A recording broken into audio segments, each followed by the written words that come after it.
Hello everyone and welcome back. I am Duke Silver and this is going to be my 1v1 tournament recap from this Saturday. The tournament is 6 rounds of 1v1, just winner takes all, just one game, one and done.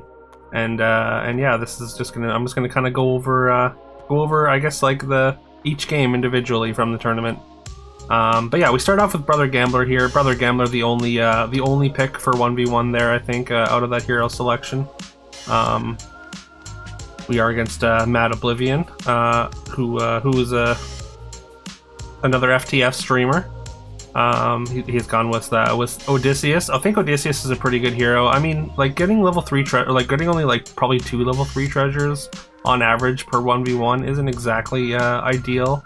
Although it's still free treasures, so I think it's still a fine pick. But I think the heroes that give you a decent amount of stats in the early and mid game are probably a little bit higher on my my theoretical tier list. We exchanged some damage there on level 2. We're gonna pick up a Puck here on 3.0. I don't mind Puck as a pickup here. I mean, like, it's pretty easy to counter, I guess. Like if your opponent just goes into summons, and we do know that you did see that he did have a sleeping cat already.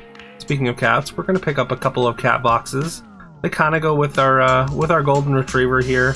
It's not exactly the best like token payoff, but I mean it's a 3 pair, so I think we gotta go for it. I mean, level 3 and 4 treasures on Brother Gambler are extremely valuable. If you can get a mana treasure of some kind, then yeah, you're in really good shape. Brother Gambler just gives you a decent amount of stats through the mid game. The early game, the stats don't matter too much. Like +1/+1 per combat is fine if you just don't use any mana. But when you get to level 4, that's when the stats really matter. For each 3 mana or gold that you don't spend, you get +5/+5, which is a lot. 3/3 on 3 level 3 is okay, but I don't know if it's necessarily worth 3 gold or +3/+3. But yeah, we do force a couple ties in a row, but we do take a loss there, unfortunately, as we hit level 4 here. We haven't found any triples for our pairs that we've been getting, but we do pick up a yak, which is nice. And we do have these 2 pucks. I think the moth is a really good pickup here, of course. I mean, it's a range support, and it's just gonna make our pucks a lot better here. A little bit more sustainable through level 4. I'm gonna sell something here just to go up to 1 gold, 3 mana, just to basically improve the stats that we get on the yak. And it does kind of matter. I mean, we get wrecked by a fireball. The fireball hitting our moth is a big deal, and unfortunately we don't even get all our stars to fire. But yeah, the combat spells and 1v1s are extremely powerful, so I would recommend casting all of them that you see. I mean, we're not going to be able to cast this lightning bolt as much as I want to, because we are Brother Gambler, and we really want that those stats from the leftover mana. Alright, we get our first 3 treasure though. Unfortunately, none of these are extremely exciting. I think we're just going to take the Silent Bell. I mean, it kind of makes us less susceptible to Fireball, which is nice. And also we get a second yak, so we get a 4 pair as well. But we're not going to be able to play the second yak, unfortunately. But yeah, the permanent stats from the opponent's Kappa there, those are something that I found to be really good in these 1v1 games. Also, we get to triple our yak here, and we don't get a mana treasure, unfortunately, so we kind of whiff on a couple treasures. Although, we're going to take Mana Catalyst. That's going to give us a nice little buff for our whole board, as well as, I mean, we still want to find the mana treasures, and that's just going to be even more of a payoff for when or if we do. I ended up just sending there with 8 gold, hoping to get the most out of these out of our hero power and these yak stats, but the permanent scaling on Matt's side of the board is getting kind of scary, and yeah, I mean, we do manage to win there, so that's fortunate. We do need to win a couple pretty quickly though, before those stats really explode, or before you can find like a core fusion target. I mean, of course, core fusion would be very good for us as well. We're gonna take a Star Child to go with our moth here. It's still, the stars are still not going to be very big. Like at 12, like they're fine, but they're pretty inconsequential at this point. And yeah, last turn our opponent did have a baby mimic and nothing else, and they managed to turn that in one turn into a level 7 treasure. So they must have tripled their cat choir into a pirate map, and also found the cat box triple in the same turn to get themselves a level 7. And they took a lamp at 9 HP, which is kind of insane to me, because like pretty much every other level 7 treasure is gonna win you the game. So to take that feels like a little bit unserious, which is a little bit rough if we can't manage a win here. Just like in terms of like the opponent just like not really taking it seriously and still managing to beat us, kind of thing. We did take a second moth here. I could have taken a second star child, but honestly the level 4 and 3 treasures I think are a little bit more valuable to me. Just again, if we can just find a mana treasure, like that's a really good chunk of stats. Yeah, we do have to eliminate the opponent here if we can. Unfortunately, we are not able to. We do manage to win the combat, but it's not enough to knock them out, which means they're gonna have a level 8 treasure for next turn. And yeah, so we basically need to win this fight. We need to hit some kind of huge power spike here. I'm not entirely sure what else we could hit. I mean, a mana treasure, I don't know that it does it, but I feel like that's my best option here. We do have like several pairs still. Like we've got the 2 moths, we've got 2 cat boxes, and we've got this pair of duelists now. We're very limited on gold, so I'm just rolling down, just hoping to find something. And we do find something. It's a cat box triple, but we have to sell 3 things to get there. But if we hit a Seer Sphere, I think it's worth it. So I think we got to go for it. And unfortunately, we do whiff. And yeah, I kind of messed up my. I mean, I didn't have a ton of time left here, but the positioning here was extremely wrong. I should have had the both duelists in slot 1 there, or have the duelist chain for slot 1, and not had the second duelist on board, and then just summon the. That way I could summon the Star Child in slot 1 guaranteed, and hopefully the stars get big enough to tie. Like they wouldn't have been, but anyways, we go down 0-1, so on to round 2 here. For round 2, our hero selection's not exactly great in terms of 1v1s. I think Odin's maybe better in the early game, but Sinbad has a way higher ceiling, so I decided to just go with Sinbad for our round 2 here. Alright. Not exactly an incredible shop here on 2.0, but like I'm pretty fine with taking just a golden retriever. We didn't necessarily need to even take a cast that role, like because like locking the sword there is fine. Opponent doesn't field anything on 2.0, so maybe they're just trying to hide information because they know they can tie on round 1. But yeah, we're just gonna take a cat and then probably get this sword as well. And unfortunately, yeah, our opponent was just AFK, so here's the end of the game. We just knocked them out. They don't play a single thing. I guess we're 1-1. It doesn't feel great, but hey, we get a point or whatever. All right, on to round 3. Here's King. We're gonna take King Midas. King Midas probably one of the best 1v1 heroes that you can get.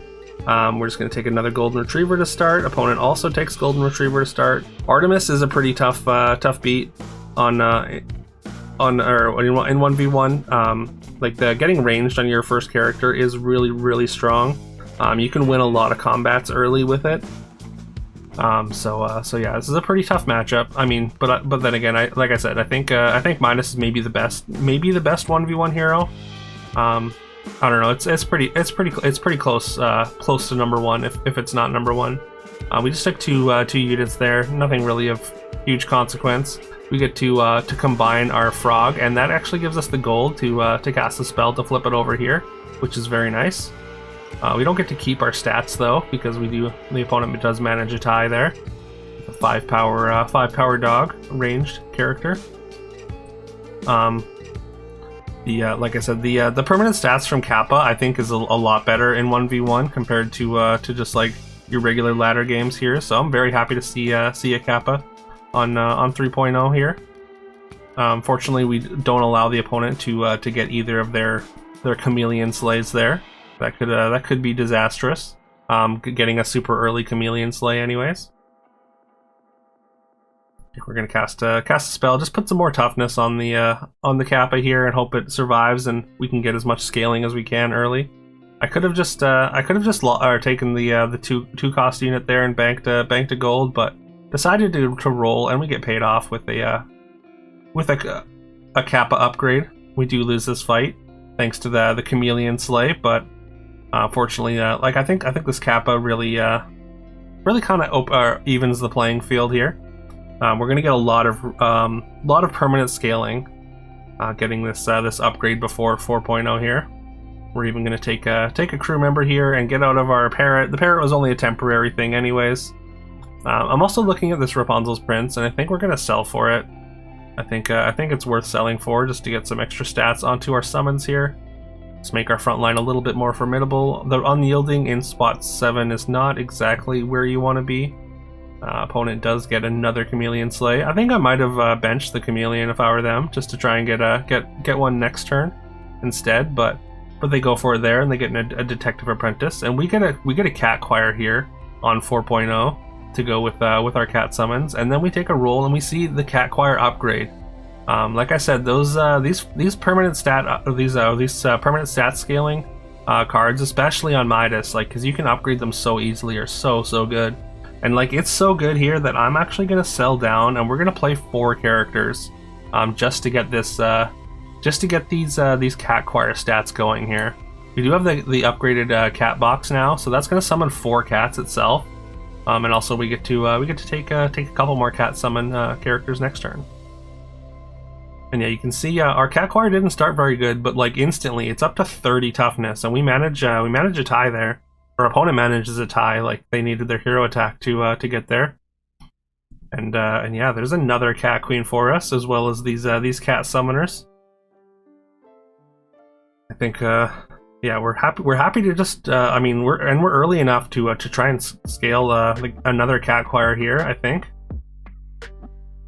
So yeah, all these cat summons really doing work, and we've turned a corner here, and we're winning with 46 HP left on the field there. So I feel like we're starting to really pull away with these cat choir stats. And yeah, getting the second cat choir upgraded is absolutely absurd. The shops have been extremely kind to us here. Considered the HP there, but I feel like we're so far ahead I don't need to. I'm gonna sell this cat. It might have been right to sell the crew member instead, just to keep all our cat summons. But I think I like protecting the one cat box in our hand and trying to get full summon value. Like these cats don't ever matter, but the amount of scaling that we're getting off of these summons on the cat choirs is, as you can see, just absurd. Yeah, her over 118 toughness on our one cat choir already, and we are winning these combats very handily. And the only combat spells they have access to are just not going to do anything. Like Fireball doesn't affect our back row really. Even Lightning Bolt isn't enough of a dent in our backline to matter. I think we're going to take another duelist. I mean, just keep summoning these cats, keep running up these cat choir permanent stats, and maybe just core fusion them if we need to do something. But these cat choirs, they're probably good enough to just get it done like in a 1v1 setting just on their own. All right, we don't get full board space for any of either of our golden cat boxes, but that doesn't really matter. Again, we finished with 3 golden characters left over. They even found a level 5 treasure, and it just wasn't enough to do anything. I mean, Dionysus isn't really adding much at this stage. I mean, I guess getting like a golden level 5 could be very good, but we do add a funny cat. I mean, we're summoning 9 cats a turn. Like that's going to be a +9/+9 to our board, which is like I don't. It doesn't change any breakpoints, but it's still an upgrade in stats, I think. And I think we're gonna morphle out one of these cat choirs. I mean, just to see if we can put the nail in the coffin really here. Like if it turns into like a giant ranged character, that could be very good. I mean, we get a giant base stat upgrade on the with the demon there. It's not ideal, but it's also just like, again, just like a bigger unit that does get does have a lot of base stats. and has those permanent stats as well. So it did upgrade in stats. I don't know if the upgrade mattered, but yeah, we get the win pretty handily on the back of the double golden cat choir. We are now up to 2-1. So this is round 4 now. Sundiata, another hero I think is in contention for maybe best 1v1 hero. I mean, getting access to just like any upgraded character early is really good. I think Sprout might be the best thing to spike onto, and then of course Owl is still very good. Also, we do have a rematch here against Mad Oblivion. Mad Oblivion is his character in the game. So we're gonna start with the golden retriever as we do, and then get a cat here with a sword, so we get to bank a gold to potentially buy 2 3s on 3.0. Pretty easy take there. Just another golden retriever and a sword squire. We do manage a win, dealing a little bit of damage to Matt's treasure hamster here. We get the golden retriever triple, but I don't think we want to take it, at least not this turn. We want to fill out our board here. I think we're going to take this crew member as well as maybe just this. I guess we could sell for the farmer, but I think we're just I just end up taking the cat angel instead, and then putting the sword on our sword squire, hoping it'll be an actual combatant. We managed to lose a fight there, unfortunately. The Rapunzel's prince, like apparently a little bit better of an upgrade than we got. I think we can afford to take the golden retriever triple, and we're going to take a chameleon of our own, as we saw our opponent do last round. We're not going to spike the chameleon. We still have this ascendance, but if we can get it to trigger, then we can maybe spike whatever it turns into. This is kind of my logic here. I'm going to take an imp as well, just to fill out our board. Opponent taking cats once again, and we get the sleigh into a Stargirl. Not the most exciting hit, but not terrible. It's still a ranged character, although we don't have any way to scale it. There's another chameleon though, and we just snap off the other crew member first. Just works pretty well in front of the sword squire. And yeah, I think we are just going to take another chameleon. We're not going to play it though. We're just going to leave it on the bench and maybe try and get it to go next turn. And we are going to cast an earthquake. As I said, like combat spells are your best friend in these 1v1s. I think you should probably cast every single one that you see. We manage a pretty good victory there, dealing some golden damage to Matt. Also, because we have these 2 crew members, this Sinbad's looking pretty good to me. Also, if we can summon Chameleon with the Sinbad stats, like that seems very strong. It's only 50% of Sinbad's stats, but still, +5, +3 is still a reasonable amount of things to summon, or to at least 2 things that we can summon potentially. Also consider this funny cat. I mean, we only have the 1 cat summoner, so it's a little bit suspect to take probably. We would kind of be also like pigeonholing ourselves into taking more cats after that, so I don't really love that.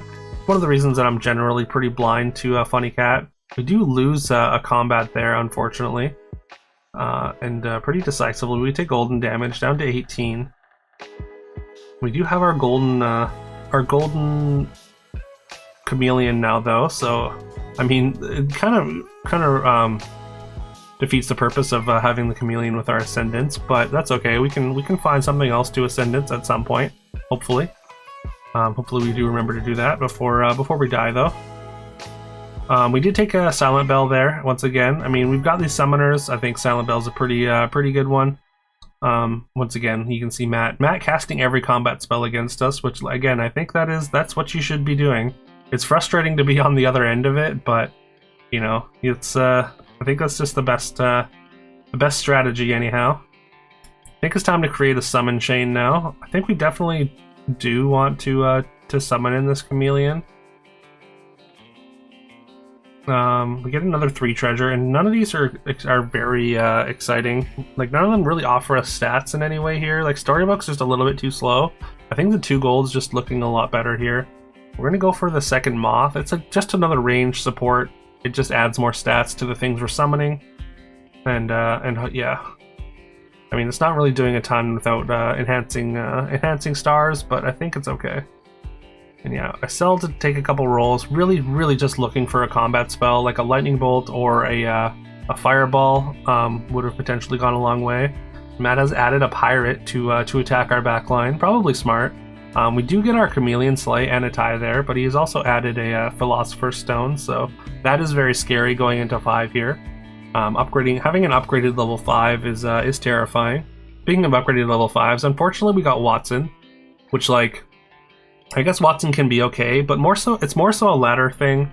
Like, you just don't really have time to do the scaling that you need to with Watson to get the payoffs, because we would need to find hunters and a bunch of summons. I mean, we do have summons to summon in front of the Watson, so that's not nothing, I guess. And right now, like, it's got a chunk of stats, and it's also offering stats to the things in front of it, so it's not terrible. But I mean, Matt is attacking our backline. We're going to attack his backline a little bit with a fireball. Hopefully the fireball's not completely irrelevant at this point, and it kind of is, unfortunately. And they do take out our moth, but we still managed to win that with our Sinbad summon stats. We are holding fast here at 10. There's a healing spell in the shop, which, like, I'm really tempted to take, but I don't really have a good thing to hit. Like, maybe the Star Girl is worth hitting. But I also was really considering this Galahad. I mean, it's an unyielding character, puts a bunch of stats on things, namely the Sinbad, but I decided to take a roll, and we actually get really paid off for our discipline there. We get to take a second Sinbad, and we get a monkey. And we're absolutely gonna spike this monkey here. I mean, all those Sinbad stats going on the monkey is gonna put a ton of stats onto the rest of our board, and for that reason, we're gonna bring in the Star Girl. We're gonna cancel out our Silent Bell here. And yeah, just because having more ranged characters on the backline, I think, is a lot better than just having the extra 4/3 on everything. Because of how many stats that we're going to get onto our backline with the monkey, that is. And yeah, we get to triple our Sinbad, so that's huge for us. We're definitely going to we're going to get out of the Silent Bell, I think, and we're going to take the pirate map. Like, the other treasures didn't really offer us a ton, and I felt like we were strong enough with this monkey and Sinbad combo that we could get away with it. We find Core Fusion. Unfortunately, we don't have anything big enough to throw stats on to make the 5 gold and 1 mana worth throwing stats onto the Sinbad. Like, maybe I could have gotten out of this Watson, but I just didn't really have anything worth. There's nothing worth replacing it with immediately on my turn. So I just decide to take another Sinbad here and try and further enhance our monkey stats here, and it does seem to be working. We're winning combats. You can see Matt trying to do some scam stuff, and we're gonna try and set it up here. We're gonna set up. We're gonna try and get some extra Sinbad stats onto the other Sinbad. So we're trying to get a little bit cute with it here, but I think it's worth it. Might even be worth selling this Watson for just any ranged character as well. I am going to take the Captain Hook just because, I mean, we're just going to further enhance these monkey stats as much as we can here. Consider the Gwyn over the Watson as well. It applies the moth buff again, which is kind of whatever. We are just going to finish, or we're going to fully flesh out or fully complete our hand summons here and have an entire bench to summon. We should have no trouble getting both our Sinbad and Captain Hook dead before the monkey gets summoned. And yeah, with the succubus kind of helps us out there, killing both our Sinbad and Captain Hook at the same time. I'm not sure exactly the order in which they die. But we had a ton of stats on the things that we're summoning out of our hand, and even all that scam that Matt had assembled just wasn't enough. So we managed to win the rematch. So up to 3-1. Here we go, round 5. And yeah, Leprechaun and Bruni go way up in stock on these 1v1s, I think. And yeah, we are just going to take the Leprechaun. I think the Leprechaun was the very clear choice on that hero select, even though it was only shown briefly. We are going to take we get to flip over our prince on turn 1, which is fantastic for us, and we get to deal some damage to Demeter really fast here. Two combats in a row of damage is quite a bit. Honestly, this Golden Retriever isn't that exciting on our board, but it is a good character, so I think we might as well take it. I think it's probably better than the sword and spell combo here, just in terms of dealing potential damage, which we do want to do, and we do some more. We've got them down to 21 on 3.0 here, so we're doing very consistent amounts of damage here.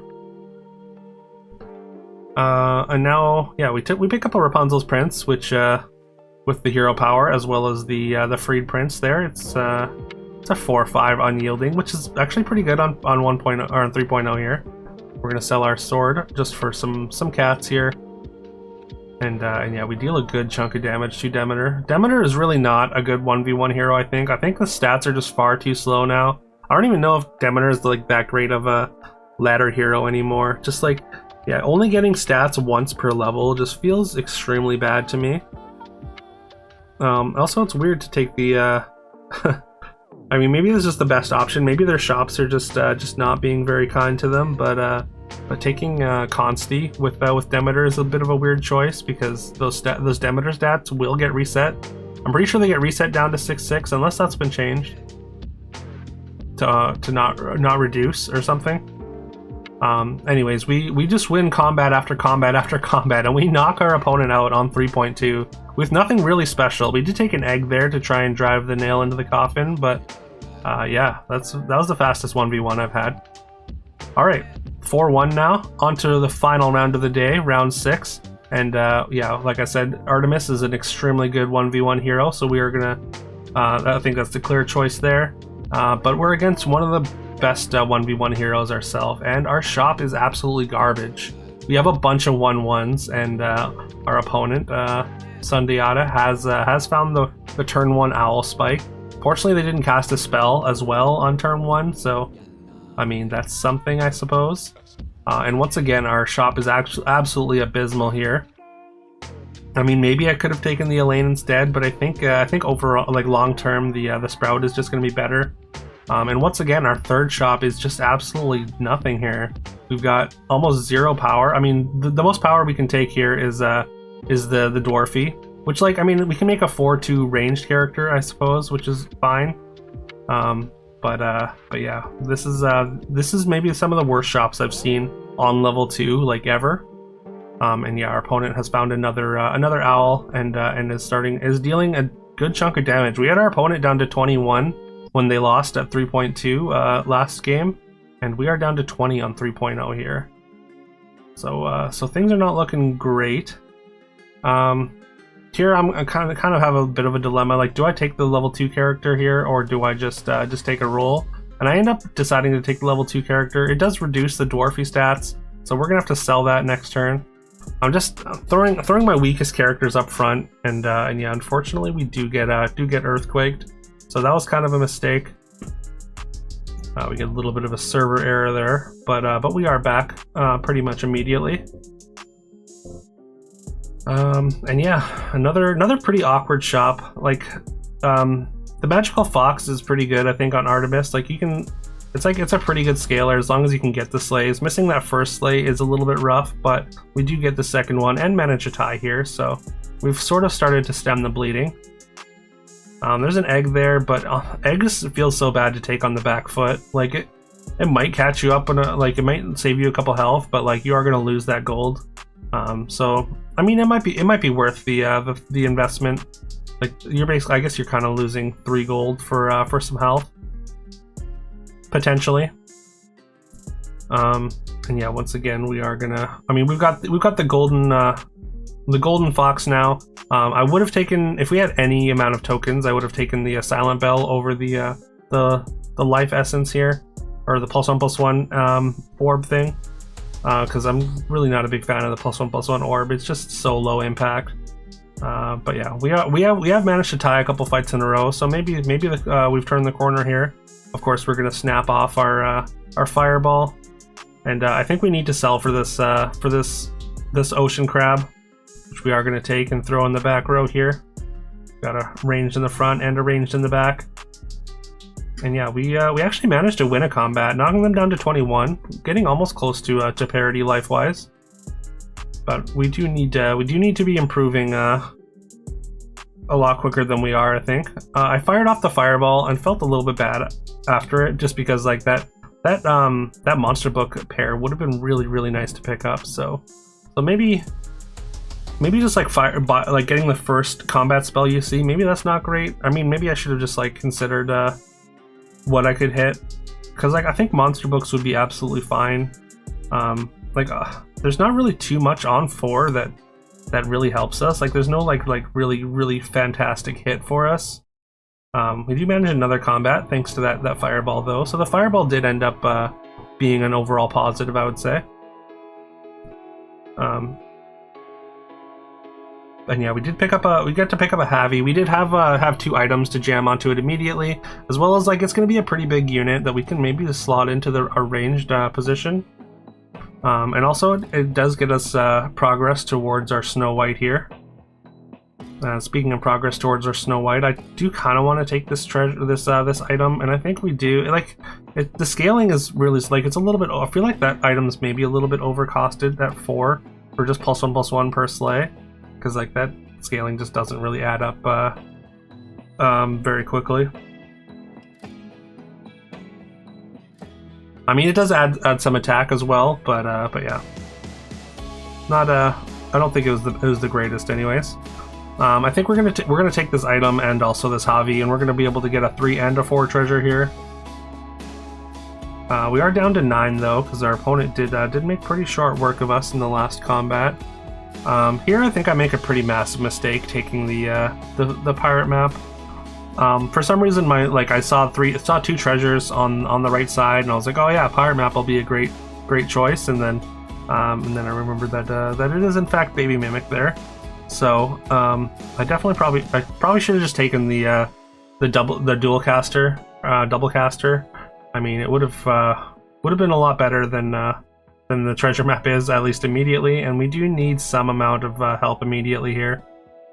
Unfortunately, we miss our sleigh. We hit the one thing that we can't slay on their board, and we do drop to 1. They have also found their way into a Phoenix already, which is a big, it's a really good tempo unit this early. And yeah, we are feeling the squeeze at this point. I mean, the rest of our board is pretty bad. We've got like a Javi, and that's it, which we are going to put into the slot 1. I mean, it's 60 power, so like it's big. But yeah, that's all I can really say about it, I guess. Consider the Tempe there. We're gonna take the. I mean, I think I need to pop this treasure map if I have any chance. So I'm basically looking for a combat spell, or I mean, this dwarfy triple for a level 6 treasure. I would absolutely take. I would be very happy to take. I decided to just fire off the fireball and take the BLT, and just like pray that that's enough here. Yeah, unfortunately, our stats just don't line up well enough against the rest of their board. We do manage to get them pretty low, but yeah, our board was really bad outside of just our Javi. And there we go. We end up 4-2, good enough for 9th place. Although we're technically tied for 7th with all the other 4-pointers or whatever. I'm not sure if tiebreakers are really taken into account in these standings, but there we go. 4-2, like. It was not a terrible showing, but yeah, we get some pretty rotten luck in the last one, and just we get smashed by a level 8 treasure in the first one. So, but overall, I mean, I think these are fun. I do think that they should really be best 2 out of 3s. Like the amount of RNG that goes into 1v1s, like they're almost always super one-sided, as you've probably noticed in these games. So having it be best 2 out of 3 to at least give yourselves a chance to have at least one good game, and if 2 of them are one-sided, then at least there's some back and forth, rather than just one person steamrolling the other. I mean, they're like it's not completely like RNG based, I would say, like, but I think a lot of times things do snowball on one side pretty heavily. But I have had some good 1v1 games where they've been back and forth, and you can come from behind and win. I think your hero power plays a lot into that. like a lot of the early power heroes like Midas and like Sundiata and like Leprechaun and Bruni, the really good 1v1 heroes. Like they need to finish you quickly, but if you're a hero that does more later in the game, like say a Sinbad or like a Treasure Hamster or Freya. Freya's one that I've really liked in 1v1s, as like sort of weather the early storm and then get a big power spike later, just because you get easy treasures. Yeah, you can definitely come from behind and win with those, but hero selection does matter a lot.